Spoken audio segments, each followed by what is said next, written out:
Hello everybody, welcome back to another video. আর আজকের ভিডিওতে আমরা কথা বলবো মটোরোলার smartphone Motorola Moto G fast নিয়ে। প্রথমে আমরা কথা বলবো স্মার্টফোনটির ডিসপ্লে নিয়ে। তো ডিসপ্লে হিসেবে আপনি পেয়ে যাবেন আইপিএস এলসিডি ডিসপ্লে, যার সাইজ হবে 6.4 ইঞ্চি এবং যার রেজুলেশন হবে 720x1560 পিক্সেল এবং যার এসপেক্ট রেশিও হবে 19.5:9। এই স্মার্টফোনটি রান করবে অ্যান্ড্রয়েড ওএস 10.0 এর সাথে। আর এতে চিপসেট হিসেবে আপনি পেয়ে যাবেন কোয়ালকমের চিপসেট, যা কোয়ালকম স্ন্যাপড্রাগন 665, যা 11 ন্যানোমিটার বেস করে তৈরি। আর সিপিইউ হিসেবে এতে থাকবে octa-core সিপিইউ আর জিপিইউ হিসেবে থাকবে Adreno 610। এই স্মার্টফোনটি আপনি পেয়ে যাবেন 3GB 32GBর সাথে। আর এতে থাকছে মাইক্রো এসডি কার্ড স্লট, যা শেয়ার সিম কার্ড। যদি স্মার্টফোনটির ক্যামেরা নিয়ে কথা বলি, তো সেই ক্ষেত্রে স্মার্টফোনের ব্যাকে থাকবে ট্রিপল ক্যামেরা সেটআপ, যার মূল ক্যামেরাটি হবে 16 মেগাপিক্সেলের ওয়াইড অ্যাঙ্গেল লেন্স, যার অ্যাপারচার হবে 1.7 এবং থাকবে 8 মেগাপিক্সেলের আলট্রা ওয়াইড লেন্স, যার অ্যাপারচার হবে 2.2।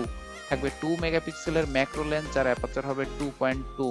আর সেলফি ক্যামেরা নিয়ে যদি কথা বলি, তো সেই ক্ষেত্রে স্মার্টফোনটির সেলফি ক্যামেরা হিসেবে পেয়ে যাবেন 8 মেগাপিক্সেলের ওয়াইড অ্যাঙ্গেল লেন্স, যার অ্যাপারচার হবে 2.0। তাছাড়া স্মার্টফোনটিতে থাকবে লাউড স্পিকার, থাকবে 3.5mm অডিও জ্যাক, থাকবে ডব্লুল্যান্ড ব্লুটুথ জিপিএস আর ইউএসবি হিসেবে এতে থাকবে টাইপ সি পোর্ট। স্মার্টফোনটিতে থাকবে ফিঙ্গারপ্রিন্ট সেন্সর, যা রেয়ার মাউন্টেড ফিঙ্গারপ্রিন্ট সেন্সর। আর এতে ব্যাটারি হিসেবে আপনি পেয়ে যাবেন 4000 মিলি এম্পিয়ারের ব্যাটারি। আর এই ব্যাটারিকে চার্জ করার জন্য থাকবে 10 ওয়াটের ফাস্ট চার্জার, যা আপনি বক্সের সাথেই পেয়ে যাবেন। আর এই স্মার্টফোনটি পেয়ে যাবেন শুধুমাত্র একটি কালারে, যা প্যারাল হোয়াইট। তো সবশেষে কথা বলবো আমরা এই স্মার্টফোনটির প্রাইস নিয়ে। তো বন্ধুরা, এই স্মার্টফোনটির প্রাইস অ্যাবাউট $200, যা বাংলাদেশি টাকায় হয় 16,000 টাকার মতো। তবে এই স্মার্টফোনটি কেনার জন্য আপনাকে মোটামুটি 20,000 টাকার মতো গুনতে হতে পারে। অর্থাৎ আপনি এই স্মার্টফোনটি 20,000 টাকার মধ্যে পেয়ে যাবেন বলে আমি আশা করছি। তো বন্ধুরা, ভিডিওটি এই পর্যন্ত। যদি ভিডিওটি ভালো লাগে অবশ্যই ভিডিওটি লাইক কমেন্ট শেয়ার করবেন। আর আমাদের চ্যানেলটি যদি এখনো সাবস্ক্রাইব করে না থাকেন, অবশ্যই আমাদের চ্যানেলটি সাবস্ক্রাইব করে আমাদের সাথেই থাকবেন। আজ চলে যাচ্ছি, কিন্তু চলে যাচ্ছি না, নতুন কোনো ভিডিও নিয়ে আবার হাজির হবো আপনাদের সামনে। তো ততক্ষণ ভালোই থাকবেন।